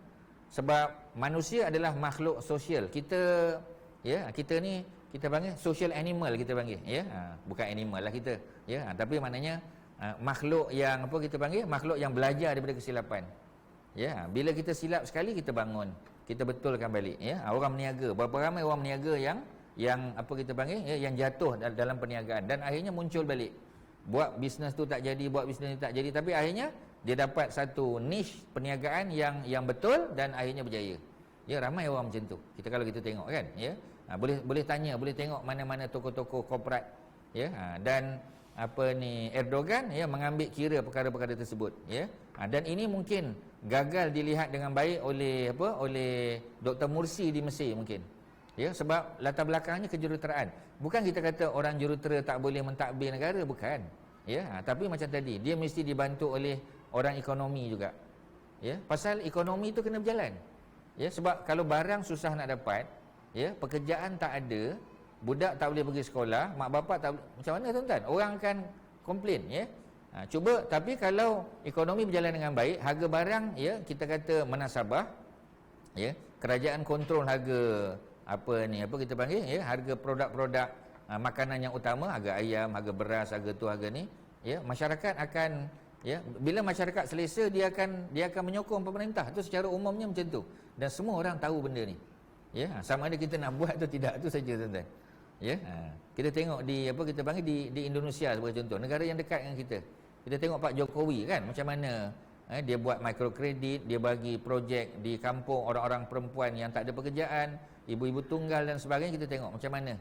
Ya, jadi orang yang apa kita panggil, ya, orang yang tak suka dengan dia pun akhirnya menyokong. Ya, Ustaz tengok apa ni video Jokowi pergi ke Papua tuan-tuan. Ya, orang Papua ni kebanyakannya adalah Kristian. Ya, orang Manado, ya, orang Sumatera Utara, orang Sulawesi Utara, mereka orang Kristian tuan-tuan. Pak Jokowi tu Muslim. Betul lah, isteri dia tak bertudung, betul lah, kita tak nafi. Ya, tetapi macam tadi tuan-tuan, orang akan tengok dia punya prestasi kerja dia. Ya, orang akan tengok ekonomi berjalan ke tidak, ya, rasuah berjalan, rasuah tu ada ke tak, dapat dibentar tu, macam-macam tuan-tuan. Ya, itu kita dah masuk pemerintahan lah, ya, tapi secara umum itulah yang Nabi contohkan. Ya, so kita habiskan ayat ni tuan-tuan. Itu balasan bagi orang-orang kafir. Ya, fa in tahau, maka jika orang-orang kafir itu berhenti, maknanya mereka tak memerangi orang Islam. Fa innallaha ghafurur rahim, maka sungguhnya Allah itu Maha Pengampun dan Maha belas kasihan. Ya, wa qatiluhum hatta la takuna fitnatun wa yakuna allazina lillah wa yakuna ad-dinu lillah, dan perangilah mereka orang kafir hatta sehinggalah la takuna fitnatun, ya, tidak lagi ada fitnah di atas muka bumi, wa yakuna ad-din, dan menjadilah agama Islam itu lillah, bagi Allah semata-mata. Fa in intahau, maka jika mereka berhenti daripada memusuhi kamu, fala udwana lahum, fala udwana, ya, tidak ada lagi permusuhan illa ala zalimin, melainkan atas orang zalim. Jadi kalau orang zalim kita bertindak, tapi kalau dia tak zalim tak ada tuan-tuan. Jadi ayat 100 90, 91, 92, 93 ni mesti dipahami dengan betul dalam konteksnya tuan-tuan, ya. Ini surah Al-Baqarah. Muka surat 11 130. Oleh sebab itu Rasulullah hanya memerangi orang-orang Quraisy dan tidak memerangi kabilah Arab yang lain. Ya, sebab Quraisy mereka kita panggil, ya, mereka menyerang, ya, mereka mengemukakan kita panggil, ya, penentangan, ya, secara mereka kita istilah dia, ya, mereka memberikan penentangan, ya, kepada orang Islam, ya. Jadi bila mereka berkonfrontasi dengan orang Islam, itu istilah dia, ya, confrontation. Ya, tapi kalau mereka tak konfront, ya, mereka tak menyerang, mereka tidak melakukan perkara-perkara zalim, maka berhentilah. Ya, tapi kalau mereka meneruskan, Nabi dan para sahabat pun kena buat begitu. Sebab itu ada perjanjian damai. Ya, ada perjanjian Hudaibiyah, ya. Tetapi apabila bukan saja penduduk Mekah yang berkumpul untuk memerangi muslimin dan mereka bersatu pula dengan musyrikin Mekah, Allah memerintahkan supaya seluruh orang musyrikin diperangi. Ya, peringkat awal Quraisy saja, tapi kemudian Badui, kemudian orang munafik Madinah, kemudian orang-orang Yahudi, mereka bersekutu dan mereka buat satu angkatan tentera bersekutu namanya Ahzab. Ya, dalam perang Ahzab mereka bersekutu bersatu untuk lawan Nabi. Ya, maka Allah kata waqatilul musyrikin, maka perangilah orang-orang musyrikin kafatan, secara keseluruhannya. Kama yuqatilunakum, seperti mana mereka memerangi kamu. Kafatan, ya, juga secara keseluruhan. Ya, dengan ini jihad hendaklah dilakukan kepada semua orang yang tidak mempunyai kitab suci yang terdiri daripada penyembah berhala. Jadi penyembah berhala, ya, yang kita panggil, ya, yang mereka tidak menerima keesaan Allah Subhanahu Wa Taala. Ini sebagai, ya, membenarkan sabda Nabi, aku disuruh memerangi manusia sehingga mereka berkata tidak ada Tuhan selain Allah. Apabila mereka berkata demikian, darah dan harta mereka terselamat daripadaku kecuali dengan haknya. Jadi maknanya kalau orang Yahudi, ya, walaupun mereka tak masuk Islam, tapi mereka duduk di bawah pemerintahan Islam, mereka bayar jizyah, ya. Maka Nabi dan para sahabat yang akan menjaga keamanan mereka. Nabi dan para sahabat yang akan menjaga harta mereka, ya. Nyawa mereka, ya. Darah dan harta mereka terselamat daripadaku kecuali dengan haknya. Melainkan mereka ambil harta orang lain, itu kita kena ambil baliklah. Mereka bunuh, itu kita jalankan qisas dan sebagainya. Dan perhitungannya terserah kepada Allah Subhanahu Wa Taala, ya. Apabila muslimin mendapati orang-orang Yahudi mengkhianati perjanjian dengan cara menolong orang-orang musyrikin, memerangi mereka, ya. Jadi orang Yahudi asalnya mereka ada perjanjian damai di Madinah, di bawah piagam Madinah. Mereka patutnya menyokong Nabi, mempertahankan Madinah. Tiba-tiba mereka mengkhianati janji itu, ya. Mereka menolong orang-orang kafir Quraisy pula, musyrikin, memerangi, ya. Maka Allah memerintahkan supaya orang-orang Yahudi pun diperangi juga melalui perintah Allah, ya. Firman Allah dalam surah Al-Anfal. Al-Anfal surah harta rampasan perang, ya. Al-Anfal surah yang ke-8, ya, ayat yang ke-58. Wa imma takhafanna, ya. Dan, ya, jika kamu bimbang min qaumin, ya. Terjemahan di situ, dan jika kamu mengetahui, bukan, salah tu, ya.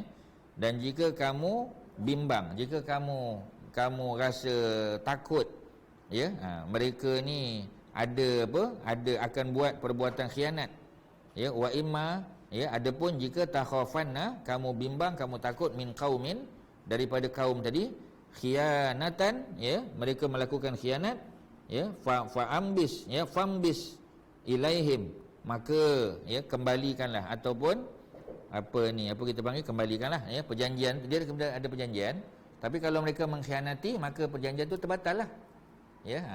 Perjanjian tu akan terbatal bila ada mana-mana pihak yang mengkhianati janji tadi. Macam orang Quraisy Mekah, mereka ada perjanjian dengan Nabi, perjanjian Hudaibiyah. Tapi bila mereka mengkhianati, mereka buat benda yang tidak sepatutnya, ya. Sepatutnya mereka tak boleh serang Nabi, dan mereka tak boleh serang sekutu Nabi. Jadi mereka serang sekutu Nabi. Bila mereka serang sekutu Nabi, seolah-olah mereka menyerang Nabi. Maka secara tidak langsung mereka telah mengkhianati perjanjian Hudaibiyah, ya. Maka perjanjian tu dikira terbatal, tuan-tuan. Itu yang Nabi dan para sahabat bawa tentera untuk membebaskan Mekah, ya. Kalaulah mereka tak buat benda-benda begitu, perjanjian terus berjalan sampai 10 tahun. Ya, sepatutnya macam tu. Begitu juga orang Madinah, ya, orang-orang Yahudi. Mereka berada di bawah perjanjian piagam Madinah, ya, tapi mereka mengkhianati Nabi. Mereka nak bunuh Nabi, mereka berpakat dengan Quraisy, ya, mereka berpakat dengan orang munafik, ya, mereka berpakat dengan badui yang berada di sekitar Madinah, ya, nak menyerang Nabi, nak bunuh Nabi. Maka semua benda itu menyebabkan mereka sudah mengkhianati perjanjian.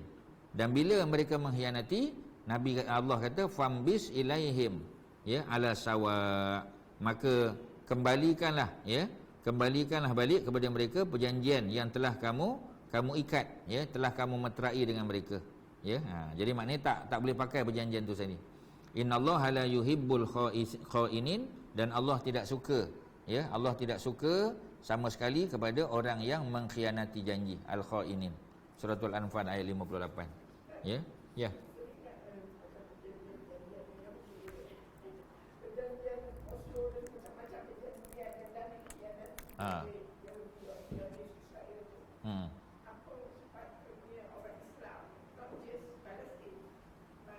Yalah. Patutnya yalah, sebab perjanjian tu, walaupun mungkin perjanjian tu dengan Palestin, tetapi macam tadilah, kerana Palestin tu part of Muslimin juga, ya, dia juga duduk bawah OIC, ya, Organisation of Islamic Countries, kan. Patutnya negara-negara umat Islam lain patutnya bersimpati lah, kena hantar bantahan ke paling kurang, ya, buat bantahan secara rasmi, kan. Kita panggil, ya, sebab nak tunjuk bahawasanya kita ada solidariti lah. Tapi kalau kita kata Palestin kena, bukan kita, kan. Palestin kita tolonglah, bantulah. Tapi kalau mereka ditekan, kita boleh buat apa? Kalau macam tu stand yang diambil oleh orang Islam, tak nampaklah solidariti tu. Cuba kita kata Palestin diserang oleh Zionis, ya, dan orang Islam hantar bantahan, ya, hantar tentera sebagai contoh. Kalau macam itulah keadaannya, Zionis pun tak berani buat apa-apa, ya. Tapi oleh kerana tak ada tindakan secara official daripada negara-negara umat Islam, sebab itu musuh berani buat apa saja, Ya, dia dan tak sepatutnya begitulah. Mungkin kita demonstrasi lah. Demonstrasi itu saya rasa di mana-mana pun ada. Di Indonesia, di Kuala Lumpur, ya, di kedutaan Amerika, memang ada. Tetapi demonstrasi saja tidak mencukupi. Dia kena buat lebih daripada itu lagi. Dan sudah tentu, ya, bantahan di peringkat antarabangsa, ya, secara rasmi mungkin di PBB ke di mana-mana perlulah. Ya, itu memang pasti. Tapi macam tadilah, ya, kalau bantahan di PBB pun selalu diveto saja oleh Israel dan juga oleh Amerika, oleh kuncu-kuncu dia. So kena ambil cara lain. Ya, kalau kita tengok macam Afghanistan bila apa kita panggil, ya, zaman Rusia dulu, ya, Rusia masuk, ya, jadi mujahidin tu masuk daripada Saudi, Abdullah Azam kan, Dr. Abdullah Azam, ya, daripada Indonesia, daripada Malaysia pun ada. Ya, antaranya cikgu CN Afghani yang tulis buku jihad tu, ya, dia cikgu sekolah, ya, sanggup ambil cuti tambah gaji pergi ke sana, dan bukan dia saja yang berperang mempertahankan Afghanistan pada masa. Ramai lagi cikgu-cikgu lain, guru-guru lain, ya, yang tak sebut nama, ya. Jadi maknanya sebab negara tak boleh ambil tindakan secara official, maka orang Islam tu sendirilah, ya. Jadi macam sekarang mungkin tak boleh ada sekatan sana, lagi susah sekarang ni. Tapi dulu ketika Rusia masuk, sebab Amerika sukalah kan pasal apa kita panggil, Rusia tu dia punya rival kepada Amerika, ya, sebab Amerika nakkan minyak di Afghanistan tu. Afghanistan memang kaya dengan minyak kan, sebab kalau negara tu tak kaya, Amerika pun tak minat, ya. Sebab tu kita kata macam isu Myanmar contoh kan, ya, sebab dikatakan di kawasan orang Islam tu, ya, ada jid, ya, ada benda-benda lain lah, macam kita kata di Xinjiang area kan, yang China sebelah barat tu, sebab dia kaya dengan minyak, sumber asli ada macam-macam, ada jid juga, ya. Dulu Ustaz ingat jid ni warna hijau je, rupanya jid ni macam-macam warna dia, ya. Ustaz pernah pergi ke Urumqi, pernah pergi ke kawasan Uyghur ni kan, macam-macam jid ada, warna kuning, warna apa, ya, dan tu lebih berharga daripada jid yang hijau tu. Kita selama ni kita tak tahu, ya. Bila kita tanya, kita kata ni semua daripada Xinjiang area. Patutlah Xinjiang tu orang tak, patutlah orang nak halau orang Islam, ya, nak make sure mereka tak, yang keluar tak boleh balik masuk, ya, yang dalam tu tak boleh keluar. Mereka dihantar ke kem tahanan lah, apa semua macam-macam kita dengar, ya. Kerana apa? Kerana mereka ada kepentingan, ya, dan umat Islam kena bantah secara official. Kalau tak boleh, kita kena buat macam tadilah, ya, kita kena buat ancaman lah, maknanya kalau tak mau juga, orang Islam akan ambil tindakan, ya, kita akan hantar tentera, ya. Jadi maknanya kalau macam mana, itulah susah, ya. Paling kurang kita sanction lah, ya, macam kita kata, macam kita buat kepada yang buat apa dulu, karikatur kan Nabi, ya, kita boykot produk dia, ya. Maknanya di Pakistan, di mana-mana negara umat Islam, keluarkan semua produk dia, ya, tak pasarkan lagi. Dari segi ekonomi pun sudah cukup baik kan. Tapi kalau yang itu pun kita tak sokong, susahlah, ya. Sebab orang Islam kata alah, kalau apa kita panggil, kalau kita buat pun berapa persen sangat, tapi kalau seluruh umat Islam buat, tu memang, ya, kesan dia, impact dia tu memang terasa. Itu je lah, ya.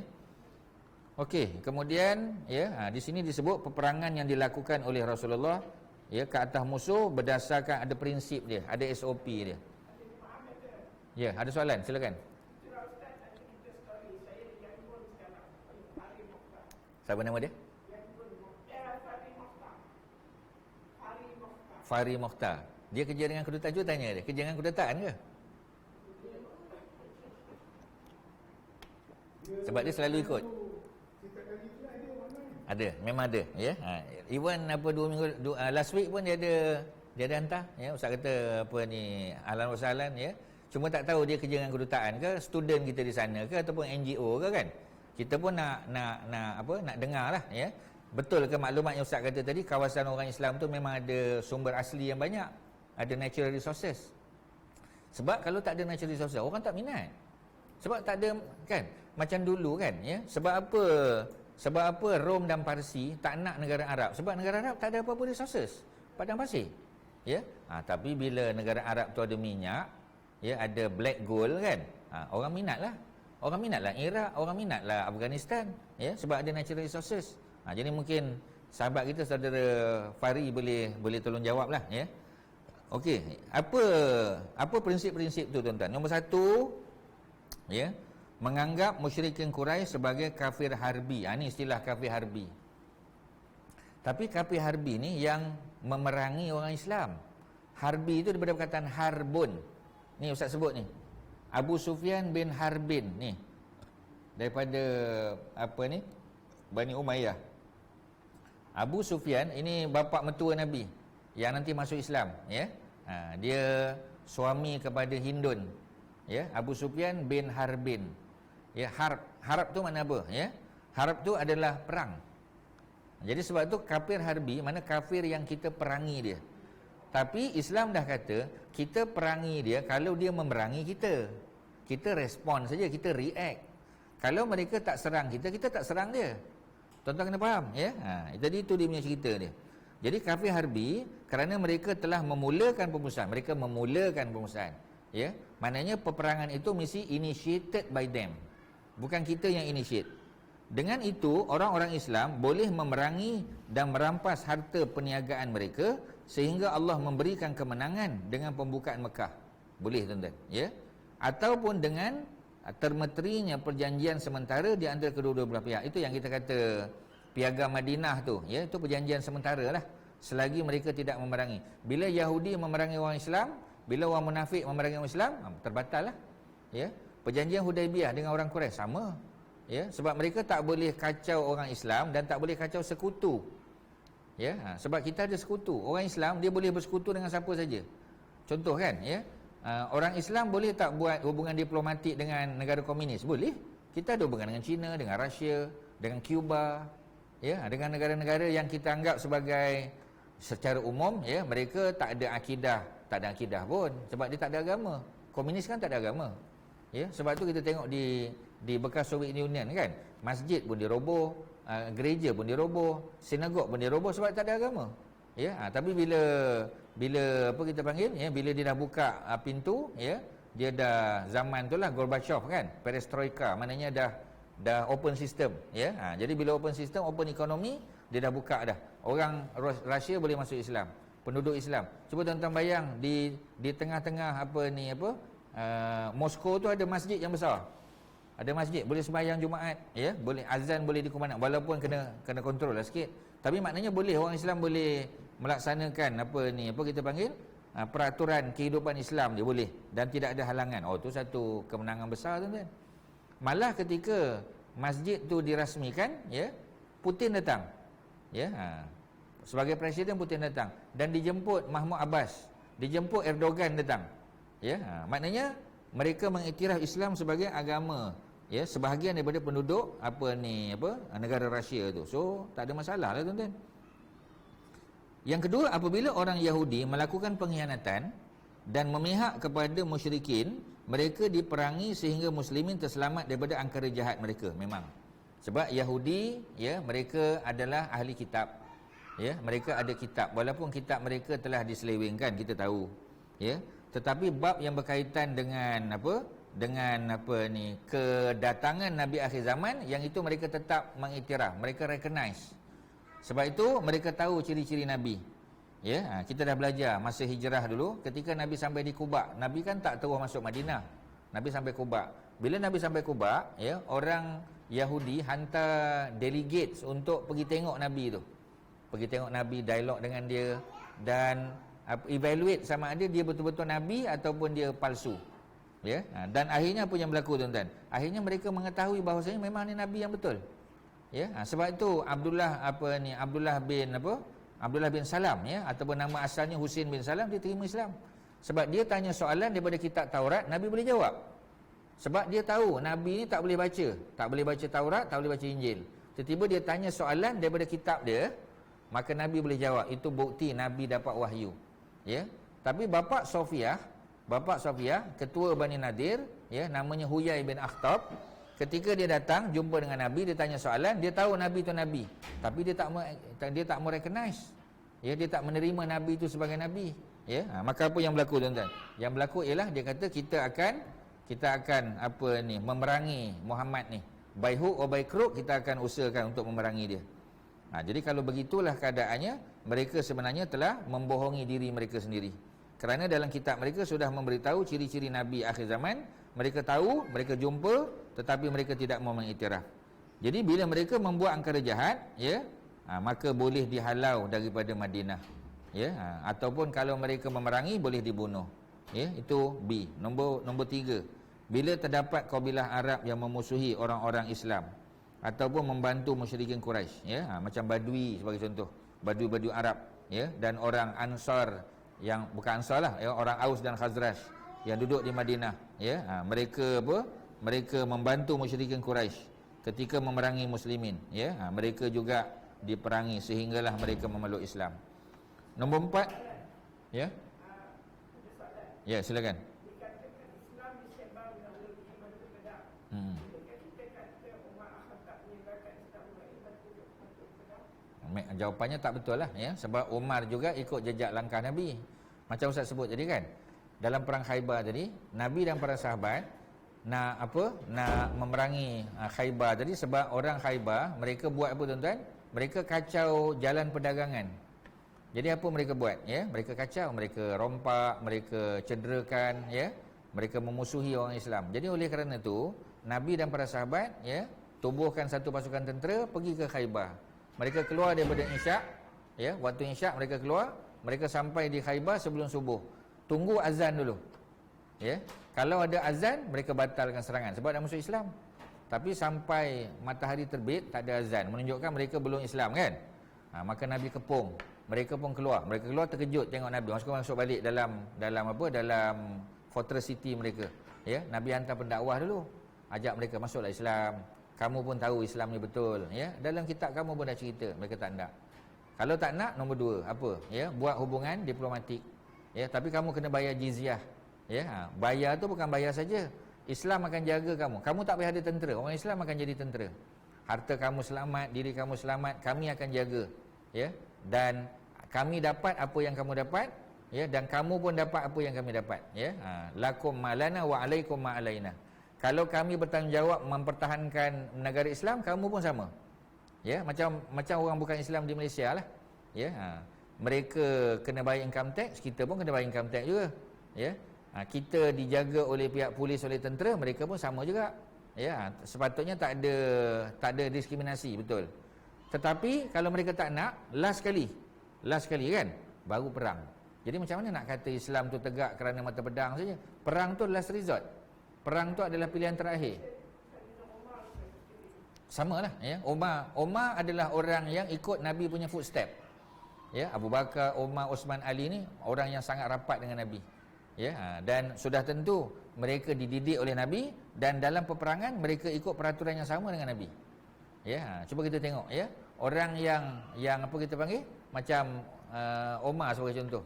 Zaman kita tengok, zaman kemarau di Madinah, ketika mana seorang hamba abdi, beliau telah mencuri kambing tuan dia. Ini dalam bab hudud sebagai contoh, Jadi walaupun dia bukan dalam bab peperangan lah, ini contoh mudah saja. Ketika tuan dia tangkap hamba tadi, bawa pada Umar, dia ada bukti lah, mengatakan lelaki ni memang curi. Bila Umar tanya lelaki ni, lelaki kata betul, memang aku curi. Umar tanya, pasal apa kamu curi? Kerana aku lapar. Kerana gaji yang aku terima, upah yang aku terima tak setimpal dan tak cukup untuk membiayai keluarga aku. Jadi Umar kata apa? Kalau sekali lagi hamba ni mencuri, bukan hamba yang dipotong tangan, tapi tuannya yang dipotong tangan. Nak kata macam mana lagi? Patutnya bila dah ada bukti, kita tak pedulilah. Yang penting kau curi kan? Betul kau curi, potong tangan. Jadi maknanya apabila kita nak sebut bahawasanya Umar tu macam tu, cuba tengok bukan dalam peperangan saja, dalam bab yang berkaitan dengan hudud pun, dalam persoalan hudud pun ada exception, ada pengecualian, ada consideration. Dan Umar ni antara orang yang sangat dekat dengan agama. Sebab apa tuan-tuan? Cuba tuan-tuan tengok, antara sahabat Nabi yang paling lama pegang jawatan khalifah ialah Umar. Umar 10 tahun lebih, Abu Bakar 2 tahun 4 bulan saja, 2 tahun 5 bulan. Umar hampir 11 tahun. Ya. Osman lebih sikit lah. Dekat-dekat 12 tahun. Tapi Umar cukup lama. Dan dalam zaman Umar tu pelbagai pencapaian yang dibuat. Ya. Jatuh Rom, jatuh Parsi. Jadi maknanya ketika mana apa kita panggil ya, ketika mana Nabi sebut pada Surakah bin Malik masa hijrah. Kan Surakah kejar Nabi. Bila Surakah kejar Nabi, dia punya kuda terperosok dalam pasir dan dia terjatuh 2 kali. Ya, kemudian dia datang jumpa Nabi minta maaf. Ya, Nabi bagi dia perlindungan, dia offer Nabi makanan, Nabi tak ambil sebab makanan tak sembelih lah. Nabi tak ambil. Ya, ada Nabi kata, Surakah, ya, kau tahu tak apa kita panggil? Sebahagian kata gelang, sebahagian kata mahkota Raja Parsi. Ya, aku akan pakaikan mahkota Raja Parsi kepada kamu. Ya, jadi dia pun tanya balik, Raja Parsi yang Parsi ke? Nabi kata ya. Peristiwa tu berlaku masa hijrah. Dan Omar tak ada dalam peristiwa tu. Sebab hijrah Nabi dengan Abu Bakar. Omar mana ada? Tapi Omar tahu tak cerita tu? Omar tahu. Daripada Abu Bakar lah. Ya.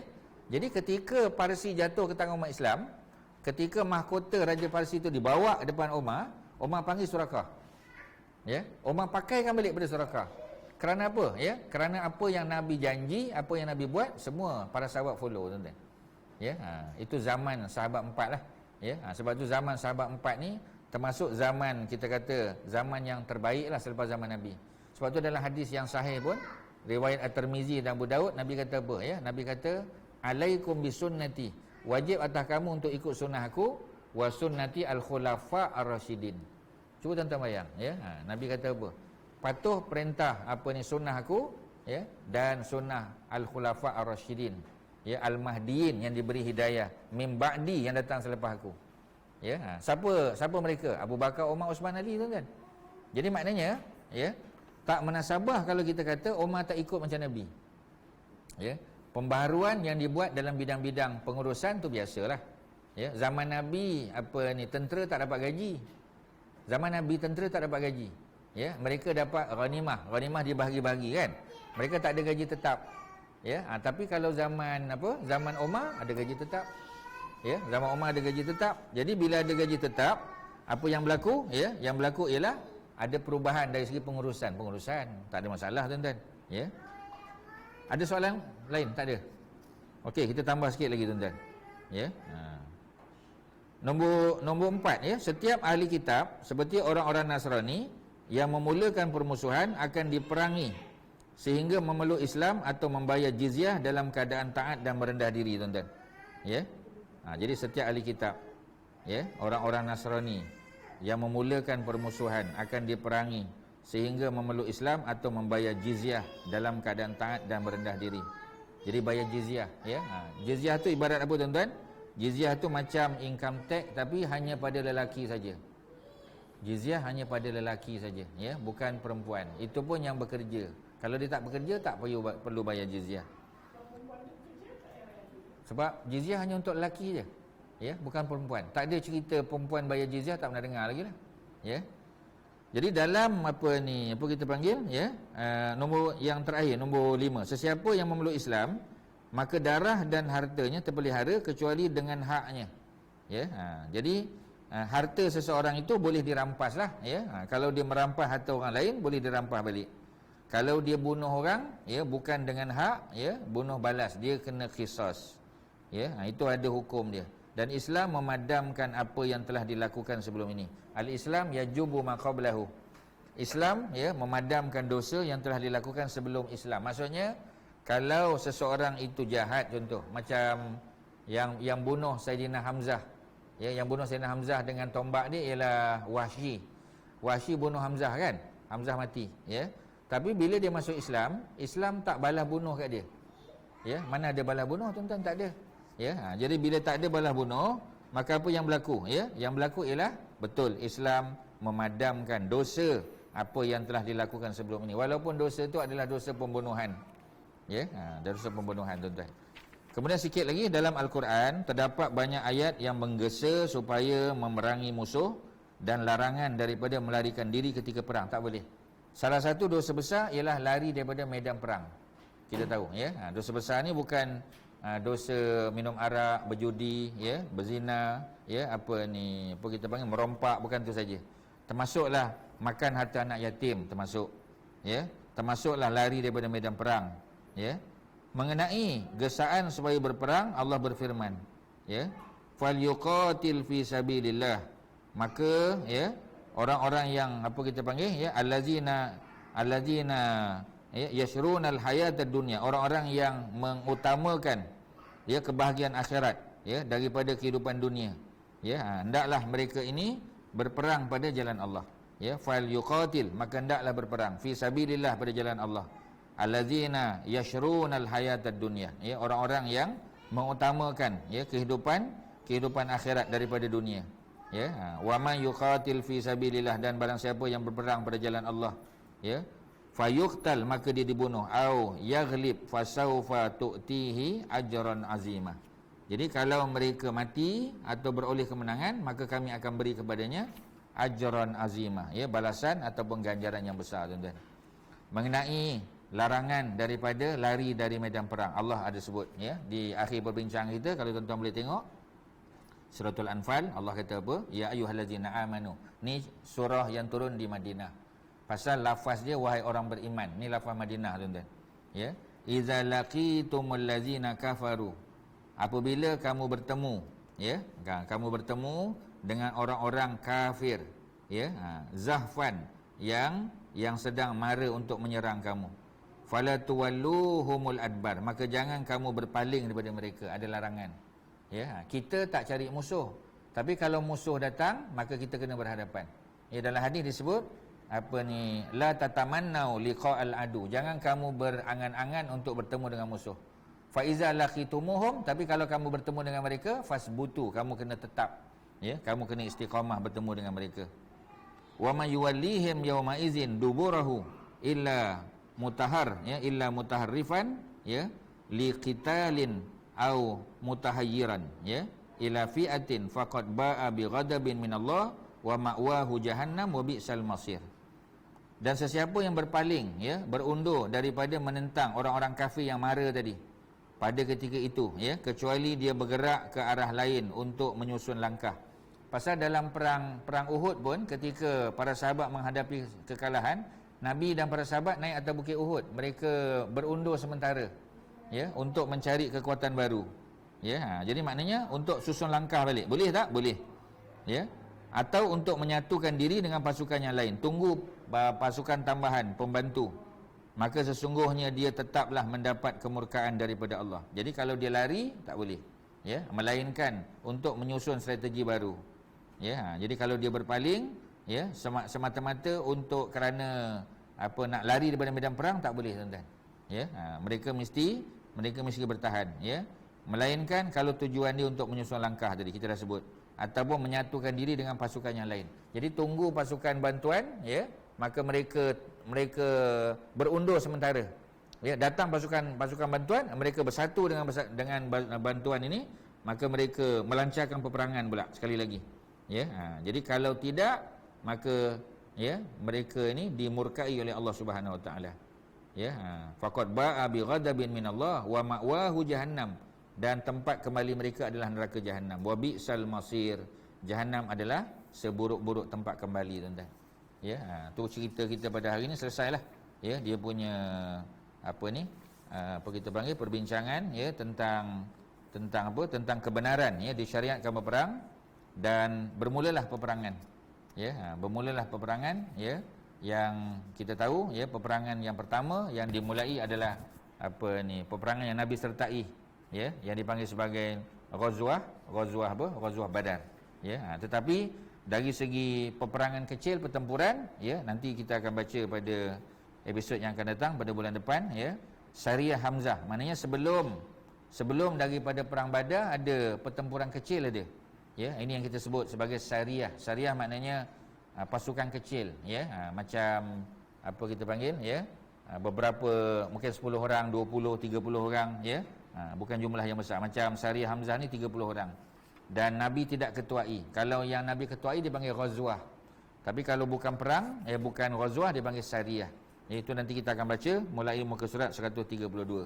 Kalau ada apa-apa soalan silakan. Ada apa-apa? Tak ada dah, ya. Ya.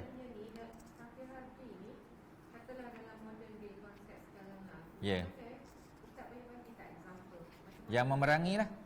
Kalau dia tak memerangi, tak ada lah. Ya. Adakah orang bukan Islam di Malaysia adalah kafir harbi? Jawapannya tidak lah. Ya. Memerangi daripada segi fizikal, mulut. Mana apa sajalah. Sebab peperangan tu kan dalam pelbagai bentuk. Macam sekarang lagi ada cyber war kan. Peperangan apa secara saraf. Ya. Jadi adakah dia melancarkan serangan? Contoh dia buat fitnah. Ya. Dia tuduh macam-macam dan memang perbuatan tu tak betul. Ya, jadi boleh tak dia ditangkap, ya, boleh tak dia dijatuhkan hukuman, dibicarakan dia, tapi dia berhak untuk dibicarakan lah. Sebab mungkin orang tuduh, ya, sebab zaman sekarang ni kita tahu dengan teknologi maklumat, ya, social media, orang tak buat pun nampak macam buat. Ya, orang tak minum arak pun dia boleh buat, dia letak orang tu duduk dekat apa? Dekat bar ke kan, ya, dekat kelab malam sebagainya, sedangkan dia pergi pun tak pernah. Ya, tapi dia boleh superimpose, dia boleh buat tu, boleh buat ni macam-macam dengan suara kan, macam kita kata kes yang berlaku pada Ustaz Abid Liu contoh. Ya, itu menyebabkan ustaz-ustaz dan orang Islam sendiri pun ada yang menuduh, ya, sebab macam tadilah ada saksi palsu kan, ada orang yang tak suka dengan dia.